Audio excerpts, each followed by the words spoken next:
Okay, week 2 mini challenge. Now, on the previous video, we spoke about how critical it is to understand the 3 key areas or the 3 key components of changing or implementing a habit. And it's always needing to start with who you are as a person, because that person with those beliefs will attract the outcome that you're ultimately aiming for, which might be to lose weight or get into a healthy exercise regime. Now, here's some steps I really want you to work through. Your first step, I want you to ask yourself who you truly believe you are. What is your identity? What is it that you believe about yourself? Who are you? Ask yourself what you resonate with. If your goal is to become someone that is active and exercises consistently, ask yourself whether that resonates with you. And if it feels icky, if it feels uncomfortable, it's likely your identity doesn't match that goal that you're after. Write out what you believe your identity is. Now, write out what you want your identity to be, what type of person you want to become. So if your goal is to lose weight, if your goal is to do exercise regularly, become that healthy person, write that your identity is that of a healthy, active, fit person. You believe you are a healthy, active, fit person. You are becoming that healthy, active, fit person. Now, the second step in this is to start referring to yourself as that person. So, if your goal is to become someone that enjoys exercise and regularly exercise, when you're faced with a problem, when you're faced with a decision, and you're going to be faced with that every day, when that little voice comes up in your head and gets in the way of you booking in that class, I want you to stop and I want you to ask yourself, what would a healthy, fit person that exercises regularly do? What would they do? And I can guarantee your answer is going to be, they're going to book that class. They're going to ensure that they have their gear packed, or whatever it may be. They're going to have their lunches packed.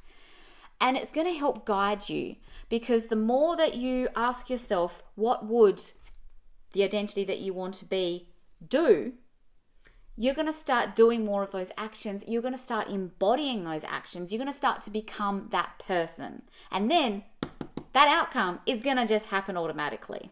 Okay, so here's the small challenge that you're going to implement this week. Remember, you're still drinking that 1 glass of water after you wake up in the morning with a squeeze of lemon in it, and you're still doing that 1-minute breathing exercise every morning as well. We're going to continue that for the foreseeable future. All right, look at your current identity and what your identity needs to be to meet the goals that you're after.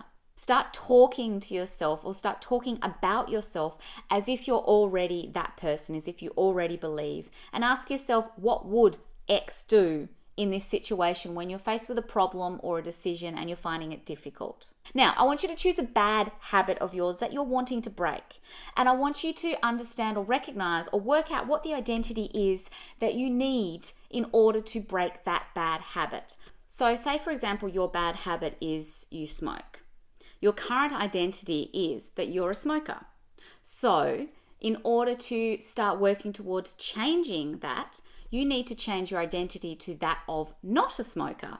And you need to start talking to yourself and about yourself in that way. So when someone offers you a smoke, say, instead of I'm trying to quit, because that means you're not embodying the identity of a non-smoker, you say, no, I don't smoke. Now, the next one is what steps do you actually need to implement or need to do to break the habit. So you've started working on your identity. The next step is the process. What process do you need to go through? What steps, what actions do you need to take? What plans do you need to put in place in order to work towards breaking that habit? So there's the number one, or pick a bad habit that you want to break and work on that. And then the other one is I want you to pick a good habit that you want to implement. And we're going through the same process. So say the good habit you want to implement is, as of this week, you are exercising consistently and regularly 3 times. It doesn't have to be for an hour. It doesn't have to be for 45 minutes. It could just be a 20-minute puffy walk 3 times a week, but you need to do something 3 times. What identity do you need to hold? What beliefs do you need to hold about yourself in order to make that happen? You need to believe and you need to identify as a healthy, fit person that exercises regularly. And you talk to yourself in that way. So when you're thinking, oh, I'm a bit tired, I can't be bothered going for a walk, you ask yourself, what would a fit person that exercises regularly do? and they wouldn't have that thought. They'd just go for the walk. And then you need to put in place the process in order to get there. So is that building out a plan? Is it telling your partner that, hey, honey, I want to be going for a walk each week. That's who I am now. So you need to support me in that. Is it joining a gym? You put your process in place and then you work towards your outcomes. I hope that helps, guys. I want you to hit me up below. Let me know what your bad habit is that you're trying to break, the good habit that you're implementing, and the identities that match that good habit and get rid of that bad habit.